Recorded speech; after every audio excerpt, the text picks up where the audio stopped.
تو انہوں نے قسم اٹھائی کہ آج میں اپنی 100 بیویوں سے جمع کروں گا اور 100 کے 100 بیویوں سے 100 بیٹے پیدا ہوں گے اور 100 کے 100 بیٹوں کو اللہ کی راہ کا شہزادہ. یہ معجزاتی طور پر, ورنہ ایک رات میں کسی کے لیے ممکن نہیں ہے یہ. تو جب انہوں نے یہ کہا,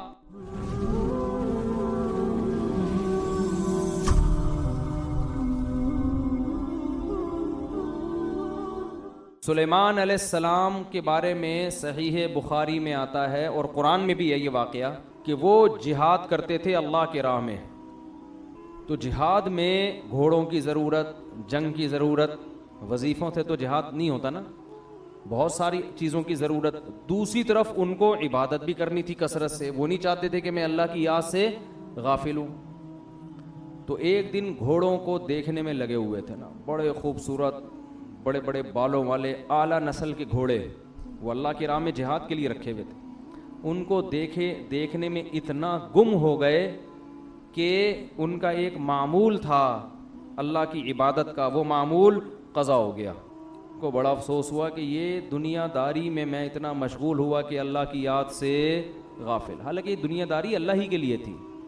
تو اٹھ کے نا سب کو ذبح کر دیا گھوڑوں کو. کیا کر دیا؟ سب کو ذبح کر دیا. لیکن پھر احساس ہوا کہ جس مال کو میں نے ذبح کر دیا ہے تو یہ تو جہاد کے لیے ہے. اب جب جہاد کیسے ہوگا؟ پھر ماتحت جو آپ کے فوجی تھے وہ بھی تو بنی اسرائیل تھے نا, ان کی بھی ٹینشن ہے.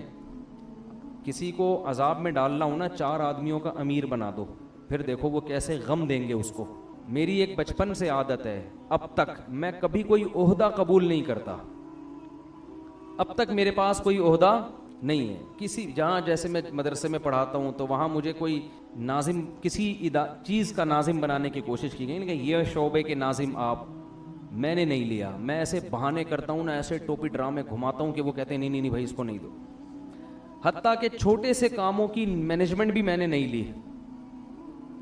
یعنی ہمارے ہاں جامعۃ الرشید میں طلبہ کو نا دوپہر کھانے کے لیے لائن میں کھڑا کرنا تھا اور ان کا نگرانی کرنی تھی. اس کے لیے بہت پرانی بات ہے, مجھے بنا دیا امیر, میں نہیں بنا. میں نے کہا نہیں بھائی میرے اندر صلاحیت نہیں ہے. اور پھر دوسرے بہت سے معاملات آئے, اس میں ذمہ داری دینے کی کوشش کی گئی. نہیں. کیوں؟ جب آپ کوئی مینجمنٹ آپ کے ہاتھ میں آتی ہے نا, تو جتنی گالیاں آپ کو پڑتی ہیں اتنی دنیا میں کسی کو نہیں پڑتی. حالانکہ آپ نیچے والوں کی بہت زیادہ خیر خواہی کر رہے ہوتے ہو, ان کے لیے اپنی نیند قربان کرو, ان کے لیے راتوں کو اٹھ کے مانگو, ان کی خدمتوں میں اپنے آپ کو کھپا دو, مگر وہ آپ کو کبھی بھی نہیں مانیں گے کہ یہ اچھا آدمی ہے. وہ کہیں گے یہ ہم پر پتہ نہیں کس نے مسلط کیے, کیڑے نکالیں گے وہ. جیسے حکمرانوں کا دیکھ لو نا, اگر کوئی اچھا حاکم آ بھی جائے, قوم نے اس کو اچھا کبھی بھی نہیں کہنا, اس میں کیڑے نکالنے ہیں, اس کو تمیز سے حکومت کرنے دینی نہیں ہے. یہ پوری دنیا میں ہے. تو یہ لوگ اچھے ہوتے ہی نہیں ہیں. جو بھی آپ کا گھر کا سربراہ ہے یا بڑا ہے, ذمہ دار ہے, وہ اچھا بولو ہو ہی نہیں سکتا. بس یہ بھول جاؤ کہ وہ اچھا ہوگا. اللہ کی نظر میں شاید ہو جائے, پبلک کی نظر میں وہ اچھا نہیں ہو سکتا. یہ لوگوں کا مزاج بڑا مختلف ہے بھائی. اس سے نقصان یہ ہوتا ہے کہ آپ جن کاموں کی آپ میں صلاحیت تھی آپ وہ کام نہیں کر سکتے, وہ چک پخ میں ہی لگے رہتے ہیں آپ. تو اس لیے میں نے MBA بھی نہیں کیا. مجھے جامعہ والوں نے شروع میں آفر کی تھی کہ آپ بھی MBA کر لیں, مینجمنٹ پڑھ لیں. میں نے کہا بھائی میں 3-4 گھر چلا رہا ہوں, اس کے لیے مجھے اگر MBA کراتے ہو کہ میں یہ بچوں کو پال لوں, تو ایسا کوئی اگر اس میں سبجیکٹ ہے تو میں اس میں نمبر حاصل کروں گا, ورنہ جب میں نے مینجمنٹ اپنے ہاتھ میں لینی نہیں ہے تو مجھے MBA کرنے کا کیا فائدہ. سمجھ میں نہیں آ رہی میرا خیال ہے بات. تو اس لیے جس کو علمی کوئی کام کرنے ہو نا, وہ کبھی کسی کا امیر بولو نہ بنے. سفر میں بھی نہیں بنے. سفر میں بھی میں جاتا ہوں دوسرے کو امیر, بھائی تم بنو ہم نہیں بنیں. تو ساری صلواتیں تم کو سننے کو ملیں گی اور وہ بیچارہ سارا صلواتیں سنتا رہتا, بھائی کیا کھلا دیا یہ. بھائی جو سفر میں امیر بنے گا وہ ہوٹل پہ بھائی آج یہ کھانے مشورے سب سے لے کے, لیکن جب کھلائے گا تو کہیں گے اس نے پتہ نہیں کون سے ہوٹل میں گاڑی رکوا دی یار, کیا کھلوا دیا اس نے. یہی چلتا رہے گا پورے راستے. اسی لیے جو ذمہ دار ہوتا ہے نا اس کو عزت دیا کریں, وہ بیچارہ بڑی ٹینشن میں ہوتا ہے. خیر کہاں سے کہاں بات چلی گئی. تو سلیمان علیہ السلام کے ہاتھ میں حکومت آ گئی تو نیچے لوگ تو آپ کو پتہ ہے وہ ٹینشن دیتے ہیں, تو وہ تو ٹینشن دیتے ہیں.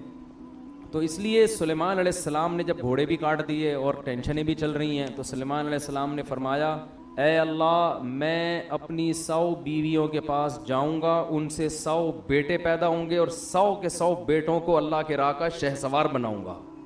میرے اپنے خاندان کے 100 بیٹے محاذ جنگ میں لڑیں گے. اپنے بچوں پہ ذرا کنٹرول زیادہ ہوتا ہے, بہت مشکل ہے بات سمجھانا. دوسروں کے بچوں پہ کم, اپنے بچوں پہ نسبتاً اس زمانے میں تو بہت ہوتا تھا نا, اب تو وہ بھی آزاد ہوتے جا رہے ہیں.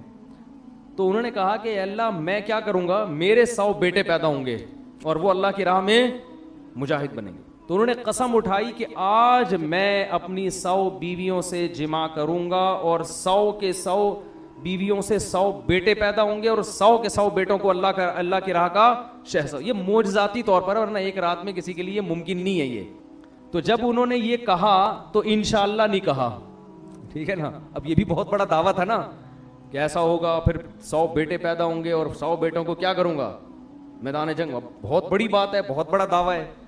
کسی نے کہا کہ انشاءاللہ کہتے ہیں, مگر وہ انشاءاللہ کہنا بولو بھول گئے. اپنے اوپر رکھ دیا نا کہ میں ایسا کروں گا, میں یوں. تو 100 بیویاں بھی تھیں ان کی, معذرت کے ساتھ, یہ میں نہیں کہہ رہا, یہ بخاری میں لکھا ہوا ہے, ٹھیک ہے نا. آپ نہ رکھیں 100, اور اگر رکھیں تو اس قسم کی باتیں نہ کریں آپ. یہ معجزہ تھا ان کا. تو ایک روایت میں 60 بھی ہیں, ایک میں 100 ہے, تو کم سے کم 60 کی روایت ہے, تو چلو 60 بھی بہت ہیں. تو اب کیا ہوا ہے کہ 100 کی 100 زوجات کو حمل ہو گیا, یہاں تک بھی اللہ کی قدرت. لیکن بچہ صرف ایک کے پیدا ہوا اور وہ بھی معذور. ایک کے بچہ پیدا ہوا اور وہ بھی معذور.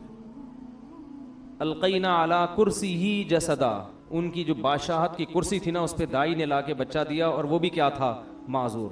تو اس وقت سلیمان علیہ السلام کو خیال ہوا کہ مجھ سے کوئی غلطی, اللہ کی طرف سے کچھ سزا ملی ہے.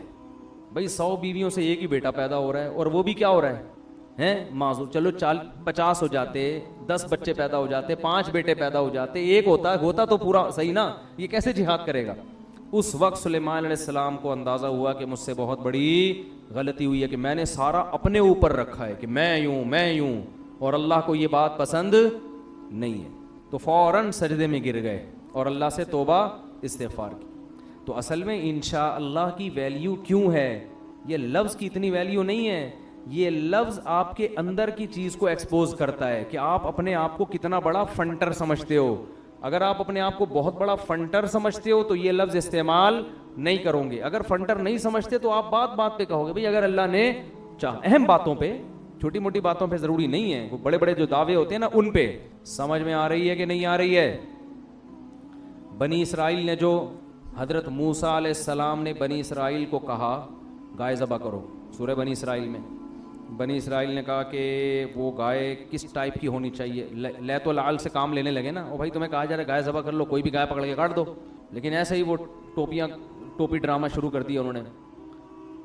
کیسی گائے؟ تو موسیٰ علیہ السلام نے فرمایا ایسی. پھر انہوں نے کہا کلر سمجھ میں نہیں آ رہا کیسا ہونا چاہیے. موسیٰ علیہ السلام نے کہا کلر بتا دیا ایسا ہونا چاہیے, اب کر لو.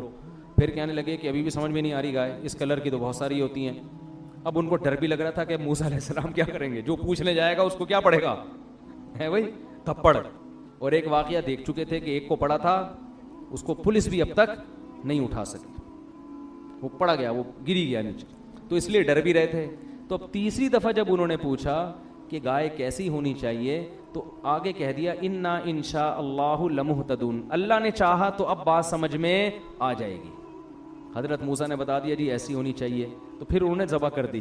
حدیث میں آتا ہے تیسری دفعہ میں اگر وہ انشاء اللہ نہ کہتے تو تیسری دفعہ میں بھی گائے ذبح نہ کرتے, اور نتیجہ پھر کیا ہوتا, اللہ کا عذاب آتا ان کے اوپر.